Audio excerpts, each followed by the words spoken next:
I want to give a couple other factoids on the Crimea situation, historically going back some centuries, that the American alternative media is not putting out. These guys, I swear to God, I think, well, it's my contention now that I think the alternative media is led opposition, and it's like there's major alternative media that basically sets the tone for the rest of the lesser alternative media, and they're leaving out a lot. They're basically creating hate and dissent inside the United States and division for a reason for us to tear down the system. But basically, this is going to be about Crimea, and these are historical facts. So, I noticed like the major theme in the alternative media that the Western powers, the IMF, and the banksters are behind fomenting revolution in Crimea in Russia's backyard. Well, it's not like that. There's things that go back a long time, centuries. And I'm not going to go way, way, way back, but I'm going to go back maybe more than 250 years.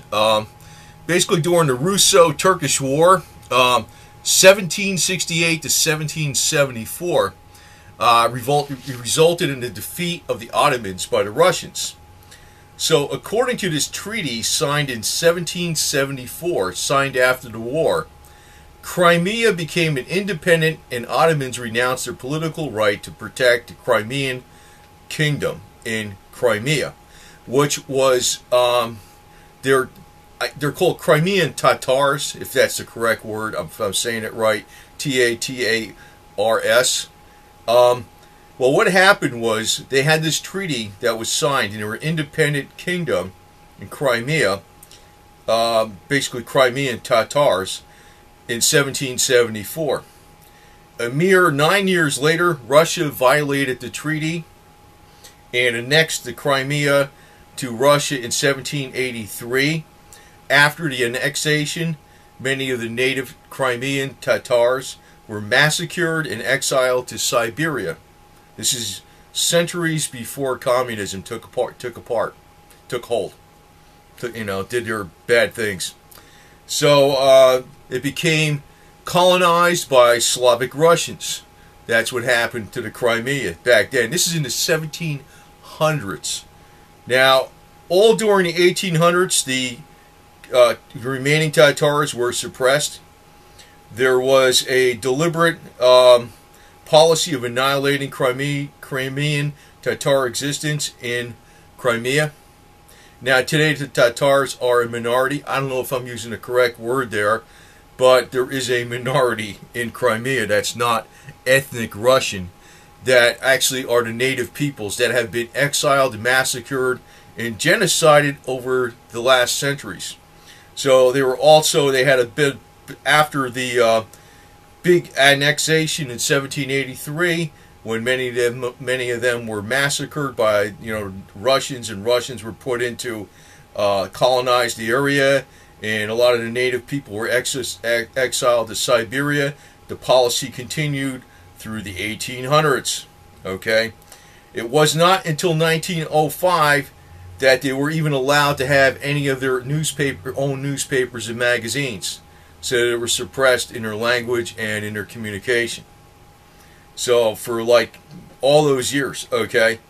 So, when people putting out this stuff about, oh, the West is doing this, and there's stuff going on a hell of a lot longer. You're talking back to the 1700s when, this was even before the Revolutionary War, okay? All right? So this treaty was signed in 1774, and it was violated in 1783. I mean, this was like when the United States was in its very, very infancy, okay? So, there's stuff been going on a long, long, long time. Now, in 1944, Josef Stalin deported the entire Tatar population in the Crimea, removed all of them, dispersed them throughout Russia. Okay? Now, since the fall of the Soviet Union, there's been more of the native peoples coming back to the Crimea. And it's been upsetting to the Russians that have colonized that area. Okay? So, there's a lot more to what's going on here than what you think. You know, it's almost like it's all brand new. It's just happened. Oh, the Western banksters are formatting revolution. No, no, no. There's people in Crimea right now that are are natives or descendants of natives. They will fight to the death if Russia annexes Crimea. And it ain't going to have nothing to do with the West, period. But I do know this, the alternative media is going to say the West is behind it. I really can't stand these jerks, man. There's a game going on, and I'm going to tell you what the game is with the alternative media, because I think they're working for the bad guys too, in a different way. Okay? Now, I'm going to say a couple things about Vladimir Putin here, because everybody seems to think this guy is the great hero, and he's not. He's not. He's fantastically wealthy. He's in with the inside club. He's in with the inside state racket family operations. And he basically investigates and prosecutes anybody that is competition to the inside club. And I'll just give you a little background too on this guy. It was this is not coming from the Western media or the CNN or NBC or Fox or whatever the hell you want to put out there. This is back about a good 10 years ago. It was in 2003. It was in the Polish media. They reported that a KGB defector,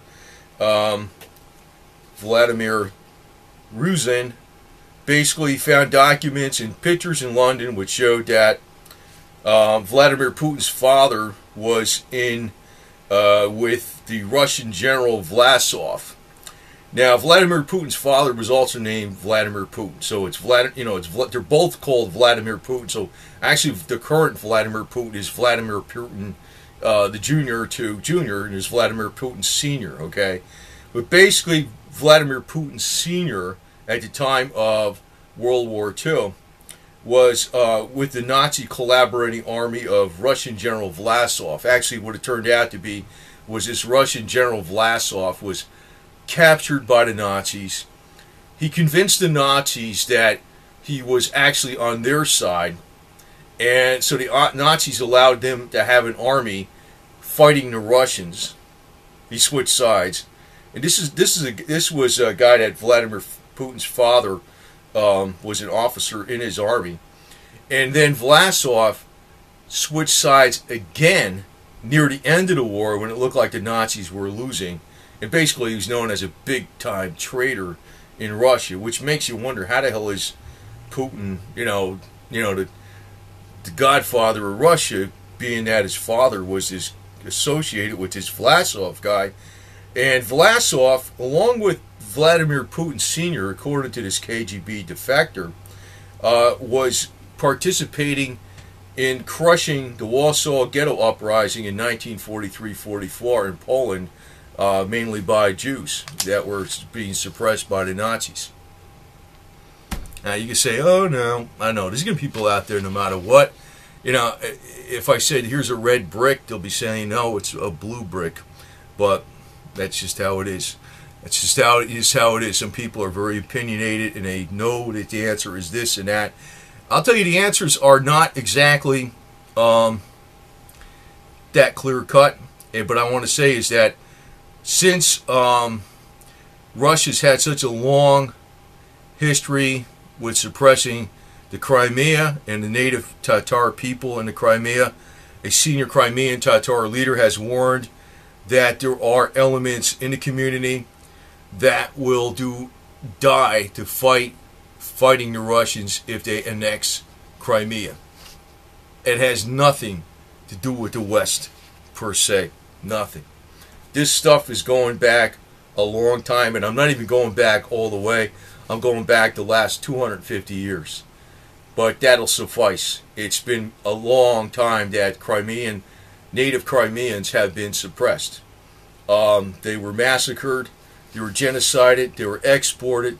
The area was colonized by Russians in the late 1700s, the 1800s.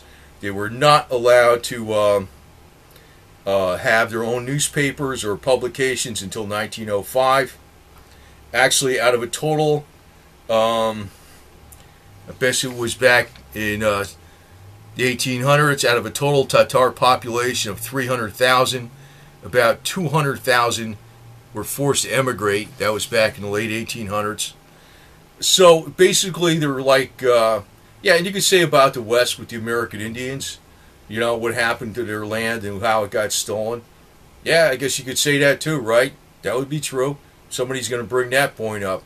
But my point is, who the hell, you know, you're saying that the West is making these people fight against the Russians? No, no, no. They don't want to be screwed over. They don't want to be screwed over. So there's going to be major problems in the Crimea if it's annexed to Russia. Now, I also want to point out that the alternative media, and especially like Russia Today, which I would call the major alternative media, where a lot of alternative media appears on them, you know, like you'll see, you know, Gerald Celente go on there and rag against the United States left and right. Well, their game is to create division and hatred, and, you know, for people to reject the great American way, which is not the problem. It's actually the lethargy of other people, where people are sitting on their ass and not taking action against the crooks, versus just bitching about the situation. We got a lot of power in the United States to do something about it. I also want to point out, in Russia, one of the most dangerous professions out there is to be a journalist. There's been dozens and dozens of major journalists in the last 10 years. You know, I'm talking about when Vladimir Putin's been in power the whole time, that have died or disappeared. Okay, been murdered, or disappeared, or something happened to them and they were silenced. Being a journalist in Russia is a very dangerous profession. These people that are alternative media, supposedly truthers, that are constantly knocking the United States and never say one thing that anything goes on inside of Russia. If they said anything and reported about what was going wrong in Russia, and there were reporters in Moscow, they would meet the same fate as these dozens of other reporters over the last 10 years or so. It's a dangerous profession being a journalist in Russia. It is. It is. Now, I want to get back to this point about the objective of the major alternative media, probably being led by Russia Today, is to create and foster hate and dissent in the United States and division, because it's been one of the things that they always predict, the Russian oligarchy, whatever the hell you want to call it, the elitist, predicting that the United States, that Americans will begin to fight each other, and that they will basically fall by their own internal corruption. But at the same time, Russia actually fosters internal corruption in the United States. They were actually involved in a lot of the counterculture in the 60s in fostering all kinds of problems. They were behind a lot of different things where they were trying to create as much problem in the United States as possible. But I want to point out to one thing, the most damaging war to the United States. You know, we always talk about the war of Vietnam, Korea, World War I, World War II, was actually the Civil War, which occurred in 1861 and 1865. If you look at the death count, here we have, you know, World War I, over 116,000 deaths. World War II, over 405,000 deaths. Korean War, almost 44,000 deaths. Vietnam War, over 58,000 deaths. And then we come to the Civil War, over 624,000 deaths. Basically, the Civil War is more deaths than all the big major wars combined. And you're talking about a time, you know, when you're talking about the Vietnam War, the Korean War, World War II, World War I, the population was even higher. So as a percentage of the population, the deaths that happened during the Civil War was even more and more severe. You know, there's a guy out there, actually, if you look back during the time of the financial crisis of 2008, 2009, and there may be, I think there's another major financial crisis coming in the future that's going to be even more worse. But if you look during that time, 2008, 2009, there was this Russian professor, PhD, whatever he was, Igor Panarin, And this was another thing circulated around the alternative media, and even the major media picked up the story. He was predicting that the United States would fall apart into 6 parts by 2010. Now, that prediction turned out to be incorrect, but the point is, his prediction is what they want. They want. So, you know, the old adage is, united we stand, divided we fall. Just want you to keep that in mind. United we stand, divided we fall. All Americans stick for certain principles. You know, if somebody does something to me personally, I will take it out on them personally. But as far as, well, somebody is an American, I don't give a damn what their income is, where they come from, what part of the country, where they're born. Even if they're born outside the United States and they came here to be a good American, I don't care. I stand up for them 110%. United we stand, divided we fall. Beware of the freaking alternative media. They're garbage. They're just as screwed up as the major media. I am neither major media nor alternative media. You talk about the truth, I'll tell you the truth. And you know, I want to actually add something here because this will be highly, highly controversial. I know there's a lot of things on the internet about Zionist conspiracies, that the Zionists control all the world, you know, or it's not the Jews, it's the Zionists and all this kind of stuff. I don't think so. I think they're powerful. I don't think they are the major driving forces. They're the ones you see. They're the ones getting all the heat. And I'll put this out as food for thought. Not that I can prove it. It's more of a conspiracy. At the end of World War II, I think Adolf Hitler survived and escaped Germany and went to Argentina and lived for the next 20 years. There's a lot of stories out there on that, but you know, the one thing that actually gives you a lot of impetus to think that those stories may be correct is that in 2009, the Russians showed the actual skull, supposedly, of Adolf Hitler with the bullet hole and all that type of stuff. It was proven. It was not even from a man. It was from a woman. It was not Adolf Hitler. It was definitely not Adolf Hitler. Therefore, Adolf Hitler's body was never, ever found. That you could say. That you could say is a fact.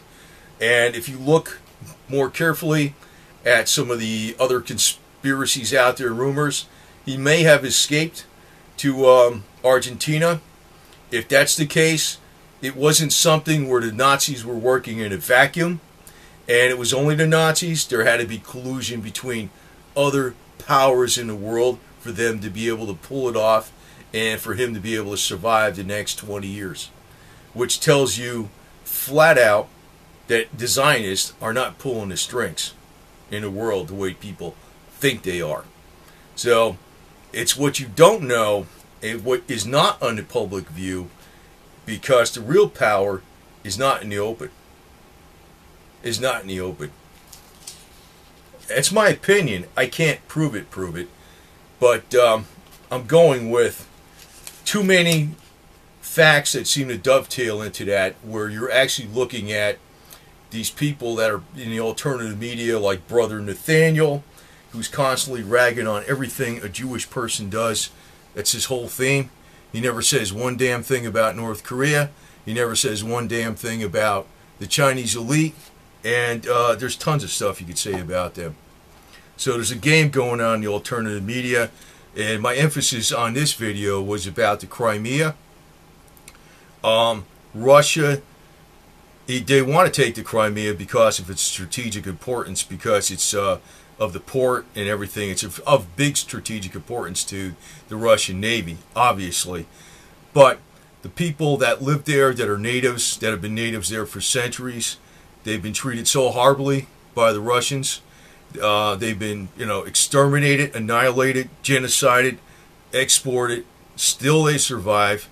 And they're going to fight to the death if Russia annexes the Crimea. And it's not going to have anything to do with Western policy, although the alternative media is going to state that it has everything in the world to do with Western policy. So anyway, that's a fact, Jack. Just again, united we stand, divided we fall. Remember that.